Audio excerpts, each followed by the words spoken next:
Capítulo 21. A Feira do Condado. Bem cedo, na manhã gelada, partiram todos para a feira. Trajavam todos suas roupas domingueiras, exceto a mãe.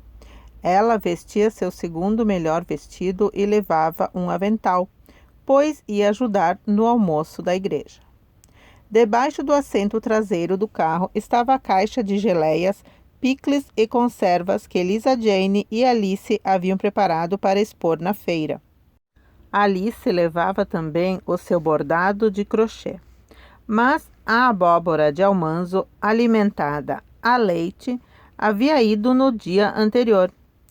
Era grande demais para ir no carro. A almanzo a havia polido cuidadosamente. O pai pusera-a na carroça e a rolara sobre um monte macio de feno e a levaram à feira, onde a entregaram ao senhor Paddock, que estava encarregado destas coisas. Nessa manhã, as estradas achavam-se cheias de gente rodando para a feira e em Malone a multidão era maior que no dia da independência. Ao redor dos terrenos da feira havia quantidades de carroças e carros e as pessoas se amontoavam como moscas, ondulavam bandeiras e a banda tocava.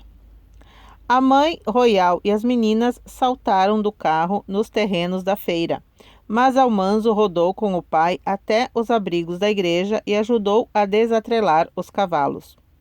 Os abrigos estavam cheios e ao longo das calçadas rios de gente em suas melhores roupas rumavam para a feira, enquanto carros corriam para cima e para baixo nas ruas, levantando nuvens de poeira.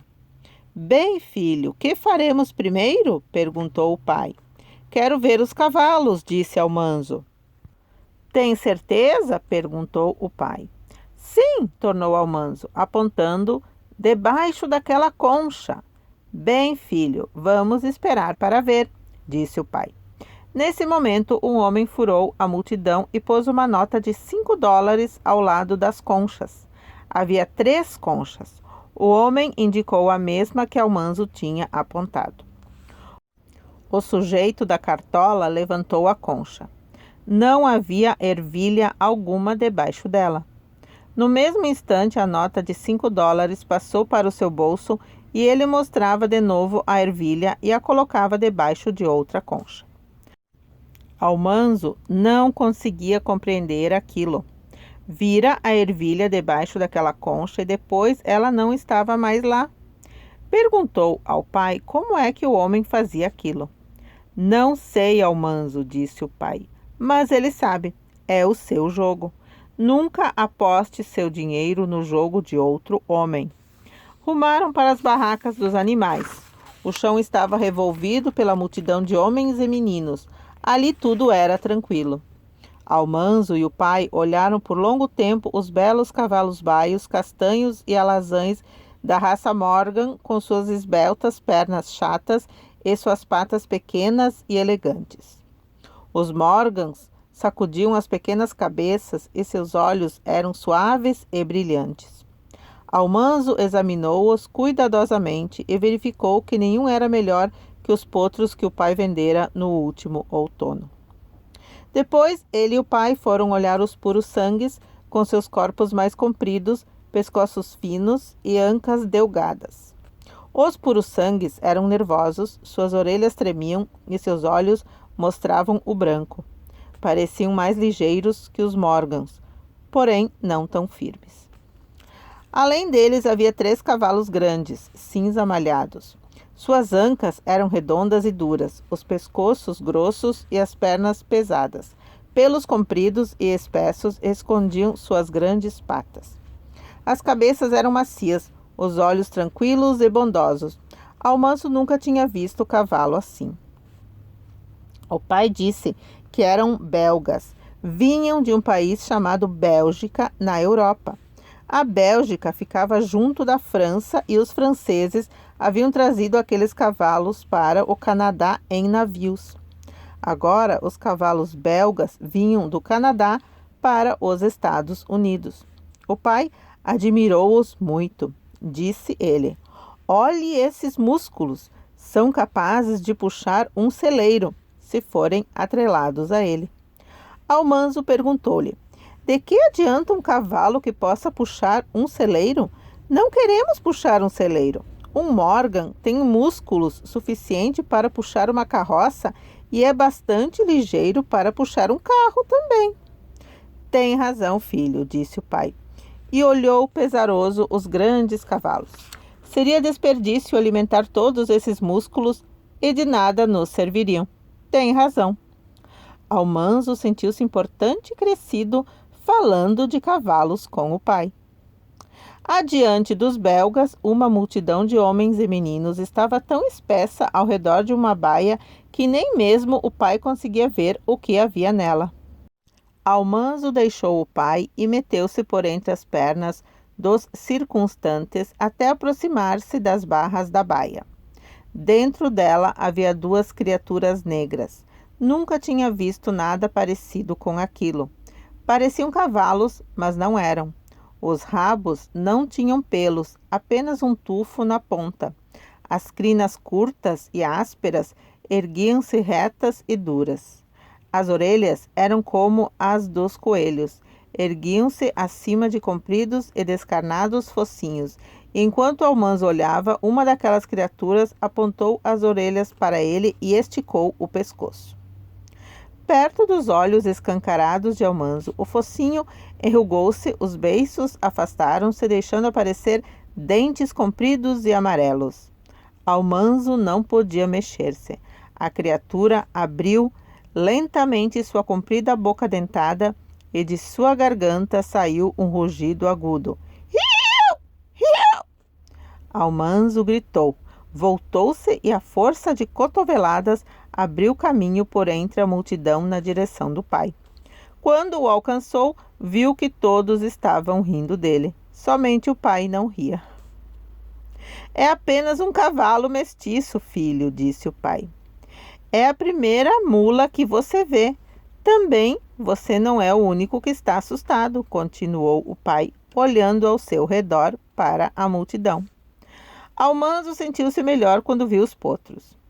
Havia os de 2 anos, de 1 ano e alguns potrinhos com suas mães. Almanzo examinou-os cuidadosamente e afinal disse: Pai, eu desejo... O que, filho? Perguntou o pai. Pai, aqui não há mais um potro que se possa comparar com Luz de Estrela. O senhor não pode trazer Luz de Estrela à feira no próximo ano? Bem, tornou o pai. Veremos isso no próximo ano. Depois olharam o gado. Havia Guernseys e Jerseys castanhos que tinham vindo das ilhas do mesmo nome perto da costa da França. Olharam os brilhantes Devons e os cinzentos Durhams que tinham vindo da Inglaterra. Examinaram os novilhos e os bezerros de 1 ano. Alguns eram melhores que Estrela e Brilhante. Olharam os robustos e poderosos bois de canga. Almanzo pensava o tempo todo que, se o pai trouxesse Luz de Estrela à feira, não havia dúvida de que ele ganharia um prêmio. Depois examinaram os grandes leitões Chester White e os menores, mais suaves, porcos Berkshire pretos. A leitoa de Almanzo, Lucy, era uma Chester White, mas ele decidiu que algum dia teria também uma Berkshire. Examinaram os carneiros, merino, como os do pai, com suas peles enrugadas e ótima lã curta, e olharam os carneiros Cotswold, maiores, cuja lã é mais comprida, porém grosseira. O pai estava satisfeito com os seus merinos. Preferia ter menos lã, mas de qualidade melhor para a mãe tecer. Já então era meio-dia e Almanzo ainda não tinha visto a sua abóbora. Mas estava com fome, portanto foram almoçar. A sala de almoço da igreja já estava cheia. Todos os lugares da mesa comprida estavam tomados. Elisa, Jane e Alice apressavam-se com as outras meninas que traziam pratos cheios da cozinha. Todos aqueles cheiros deliciosos fizeram com que a boca de Almanzo se enchesse de água. O pai entrou na cozinha e o mesmo fez Almanzo. Estava repleta de mulheres cortando, apressadas, fatias de presunto cozido e de rosbife, trinchando galinhas assadas e arrumando legumes nos pratos. A mãe abriu o forno do enorme fogão e tirou perus e patos assados. 3 barricas achavam-se junto da parede e compridos canos de ferro desembocavam nelas, saindo de um caldeirão de água fervente sobre o fogão. De todas as fendas das barricas saía o vapor. O pai levantou a tampa de uma barrica e logo saíram nuvens de vapor. Almanzo olhou para o seu interior e viu que estava cheia de batatas fervidas em suas limpas peles amarelas.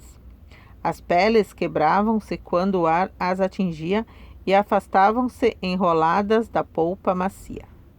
Ao redor de Almanzo havia bolos e tortas de toda espécie e ele estava tão faminto que poderia comê-los todos, mas não se atreveu a tocar nem mesmo numa migalha. Finalmente, ele e o pai arranjaram lugares na comprida mesa da sala de almoço. Todos estavam alegres, conversando e rindo, mas Almanzo simplesmente comia. Comeu presunto, galinha, peru e molho e geleia. Comeu batatas com molho de carne, milho verde e feijão cozidos juntos, feijões de forno e feijões fervidos com cebolas, pão branco e pão de centeio, conservas de frutas e conservas picantes. Depois deu um grande suspiro e comeu torta. Quando começou a comer torta, desejou não ter comido nada. Comeu um pedaço de torta de abóbora, um pedaço de torta de ovos e comeu quase um pedaço de torta avinagrada. Tentou comer um pedaço de carne picada, mas não conseguiu terminá-lo. Não podia mais. Havia pastéis de frutas, de creme, de uvas, mas ele não podia comer mais. Sentiu-se contente quando se sentou com o pai no pavilhão grande. Observaram os cavalos trotadores passando velozes, aquecendo-se para a corrida. Pequenas nuvens de poeira levantavam-se ao sol atrás dos carros leves e rápidos. Royal achava-se com os garotos grandes na beirada da pista, com os homens que estavam apostando nas corridas. O pai disse que não havia mal em apostar nas corridas se a pessoa quisesse. Tira-se proveito do dinheiro, disse ele, mas eu prefiro obter algo mais substancial em troca do meu. O pavilhão grande foi se enchendo de gente até que todas as fileiras de assentos ficaram lotadas. Os carros leves foram alinhados em fila e os cavalos sacudiam as cabeças e pateavam ansiosos para partir. Almanzo sentia-se tão empolgado que mal podia permanecer quieto.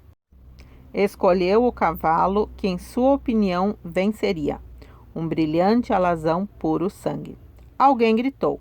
Todos, ao mesmo tempo, os cavalos atiraram-se voando na pista e a multidão rugia de entusiasmo. Então, de repente, todos se imobilizaram, cheios de espanto. Um índio estava correndo na pista atrás dos carros leves. Corria tão velozmente quanto os cavalos. Todos começaram a gritar. Não pode! $2 como ele aguenta. O baio, vamos, vamos! $3 no índio. Olhe aquele alazão, olhe o índio. A poeira soprava no outro lado da pista. Os cavalos voavam, esticados acima do chão. A multidão estava de pé nos bancos, gritando. Almanzo gritava sem parar. Na pista, os cavalos corriam com esforço. Vamos, vamos, o baio, o baio! Passavam velozes, demasiado rápidos para serem vistos. Atrás ia o índio, correndo facilmente. Na frente do grande pavilhão, ele pulou bem alto, virou uma cambalhota e saudou os assistentes com a mão direita. O grande pavilhão tremeu com o barulho dos gritos e das pateadas. Até o pai gritava, urra, urra! O índio havia corrido aquele 1,5 km em 2 minutos e 40 segundos, tão rápido quanto o cavalo vencedor. Não estava nem mesmo ofegante. Saudou de novo toda a assistência entusiasmada e saiu da pista. O cavalo baio tinha ganho. Havia mais corridas, Porém, já eram 3 horas e era tempo de voltar para casa. Rodar de volta para casa foi excitante nesse dia, porque havia muita coisa a comentar. Royal atirara uma argola sobre uma das bengalas listradas de preto e branco e a ganhara. Alice gastara um níquel para comprar caramelo de hortelã. Partiu o caramelo em 2 pedaços e cada um ficou chupando o seu, lentamente. Parecia estranho estar em casa apenas o tempo suficiente para fazer as tarefas noturnas e dormir. Na manhã seguinte, bem cedo, seguiriam de novo para a cidade. Havia ainda mais 2 dias de feira. Nessa manhã, Almanzo e o pai passaram rapidamente pelas barracas dos animais e rumaram para a exibição de legumes e grãos. Almanzo viu imediatamente as abóboras. Reluziam brilhantes douradas entre as outras coisas foscas. E lá estava a abóbora de Almanzo, a maior de todas. Não esteja certo de ganhar o prêmio, filho, disse o pai. O tamanho não importa tanto quanto a qualidade. Almanzo procurou não se incomodar muito com o prêmio. Afastou-se das abóboras com o pai, embora não pudesse deixar de olhar para trás para a sua abóbora de vez em quando. Viu as ótimas batatas, as beterrabas, nabos suecos e cebolas. Mexeu com o dedo nos gordos e castanhos grãos de trigo e nos de aveia, pálidos, vincados, nas ervilhas do Canadá, nos feijões. Examinou as espigas de milho branco e de milho amarelo e de milho vermelho, branco e azul. O pai mostrou como os grãos nasciam bem juntos nas melhores espigas e como as cobriam até a ponta. As pessoas caminhavam lentamente de um lado para o outro, olhando. Havia sempre alguém olhando para as abóboras e Almanzo queria que todos soubessem que a maior abóbora era a sua. Depois do almoço, voltou correndo para observar o julgamento. A multidão agora era maior e às vezes tinha de largar o pai e intrometer-se no meio da gente para ver o que estavam fazendo os juízes. Os 3 juízes traziam emblemas nos casacos, eram solenes, falavam entre si em voz baixa, de modo que ninguém conseguia ouvir o que diziam. Sopesavam os grãos em suas mãos e examinavam-nos de perto. Mastigavam alguns grãos de trigo e de aveia para ver que gosto tinham. Quebravam feijões e ervilhas e tiravam alguns grãos de milho de cada espiga para verificarem o seu comprimento. Com os seus canivetes, cortavam as cebolas ao meio e as batatas. Cortavam fatias muito finas das batatas e olhavam-nas contra a luz. A melhor parte de uma batata é a que fica perto da pele, e a gente pode ver quão espessa é a melhor parte se colocamos contra a luz uma fatia bem fina e olhamos através dela. A multidão comprimia-se ao redor da mesa em que se encontravam os juízes e observava sem nada dizer. Não se ouvia o menor ruído quando, finalmente, o juiz alto e magro de Suíças tirou uma fita vermelha e uma fita azul do bolso. A fita vermelha era o segundo prêmio e a azul o primeiro prêmio. O juiz colocou-as sobre os legumes que as haviam ganho e a multidão soltou um longo suspiro. Então, de repente, todos começaram a falar ao mesmo tempo. Almanzo viu as pessoas que não tinham ganho prêmio algum e a pessoa que havia ganho o segundo prêmio cumprimentarem o vencedor. Se a sua abóbora não ganhasse prêmio algum, ele teria de fazer o mesmo. Não queria fazê-lo, mas achava que devia. Finalmente, os juízes se aproximaram das abóboras. Almanzo tentou fazer parecer que não se estava importando muito, mas sentiu-se todo quente. Os juízes tiveram de esperar até que o senhor Paddock lhes trouxesse um facão de açougueiro, grande e afiado. O juiz mais alto pegou-o e o enfiou com toda a sua força numa abóbora. Manejando firmemente o cabo, tirou uma grossa fatia. Levantou-a e todos os juízes examinaram a grossa polpa amarela da abóbora. Olharam a espessura da casca dura e a pequena cavidade de onde se achavam as sementes. Cortaram depois fatias finas e as provaram. Então o juiz alto cortou outra abóbora. Havia começado com a menor.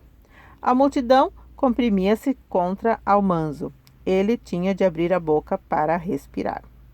Finalmente o juiz cortou a grande abóbora de Almanzo. Este sentiu-se tonto. O interior de sua abóbora tinha uma grande cavidade para as sementes, mas era uma grande abóbora, estava cheia de sementes. Sua polpa era um pouco mais pálida que as outras abóboras. Almanzo não sabia se isso fazia alguma diferença. Os juízes provaram-na. Ele não saberia dizer pela sua expressão se haviam gostado ou não. Depois conversaram entre si durante longo tempo. Ele não conseguia ouvir o que diziam. O juiz alto e magro sacudiu a cabeça e cofiou as suíças. Cortou uma fatia fina da abóbora mais amarela e depois uma fatia fina da abóbora de Almanzo e as provou. Deu-as então ao juiz alto e ele também as provou. O juiz gordo disse alguma coisa e os três sorriram. O senhor Paddock inclinou-se por cima da mesa e disse: Boa tarde, Wilder. Você e o menino estão apreciando a festa, como vejo. Divertindo-se, Almanzo. Almanzo mal podia falar. Tentou dizer: Sim, senhor. O juiz alto havia tirado do bolso a fita vermelha e a fita azul. O juiz gordo segurou-lhe a manga e os três juntaram novamente as cabeças. O juiz alto virou-se lentamente. Tirou devagar um alfinete da lapela e enfiou-o na fita azul. Não estava muito perto da grande abóbora de Almanzo. Não estava suficientemente perto para alcançá-la. Segurou a fita azul acima de outra abóbora. Inclinou-se, esticou lentamente o braço e enterrou o alfinete na abóbora de Almanzo. A mão do pai bateu no ombro de Almanzo. Almanzo conseguiu respirar de repente. Estava todo tinindo. O senhor Paddock apertava-lhe a mão. Todos os juízes sorriam. Muitas pessoas diziam: Bem, bem, senhor Wilder, então o seu garoto ganhou o primeiro prêmio. O senhor Webb falou: É uma bela abóbora, Almanzo. Acho que nunca vi outra mais bonita. O senhor Paddock disse: Nunca vi uma abóbora maior do que essa. Como é que você conseguiu criar uma abóbora tão grande, Almanzo? Tudo de súbito pareceu ficar enorme e parado. Almanzo sentiu-se pequeno, com frio e assustado. Não havia pensado antes que talvez não fosse leal ganhar um prêmio por uma abóbora alimentada a leite. Talvez o prêmio fosse para abóboras cultivadas da maneira comum. Talvez, se ele contasse, lhe tirassem o prêmio. Poderiam pensar que ele havia tentado tapear. Olhou para o pai, mas a expressão dele não lhe dizia o que fazer. Eu apenas cuidei dela disse ele. Então percebeu que estava dizendo uma mentira. O pai estava ouvindo dizer uma mentira. Levantou a cabeça para o senhor Paddock e disse: Criei-a com leite. É uma abóbora criada com leite. Está certo? Sim, está tudo certo, respondeu o senhor Paddock. O pai riu. Há truques em todas as profissões, menos na nossa, Paddock. E talvez alguns truques na agricultura e no fabrico de carroças também, hein? Então Almanzo compreendeu quão tolo havia sido. O pai sabia tudo a respeito da abóbora e não tapearia ninguém. Depois continuou a conversar com o pai entre a multidão. Tornaram a ver os cavalos e o potro que ganhou o prêmio não era tão bom quanto Luz de Estrela. Almanzo esperava que o pai trouxesse Luz de Estrela à feira no próximo ano. Viram depois as corridas a pé, o concurso de saltos e o concurso de lançamento. Os garotos da cidade participaram, mas os vencedores foram os garotos das fazendas, quase sempre. Almanzo continuava lembrando-se da sua abóbora premiada e sentia-se bem. Ao rodar de volta para casa naquela noite, todos sentiam-se bem. O trabalho de lã de Alice conquistar o primeiro prêmio e Elisa Jane ganhar a fita vermelha e Alice a fita azul pelas geleias. O pai disse que a família Wilder tinha motivos de orgulho naquele dia. Houve mais um dia de feira, mas não foi tão divertido. Almanzo estava cansado de se divertir. 3 dias eram demais. Não parecia direito vestir-se de novo e largar a fazenda. Sentia-se deslocado como no tempo de lavar a casa. Ficou alegre quando a feira terminou e tudo voltou ao normal.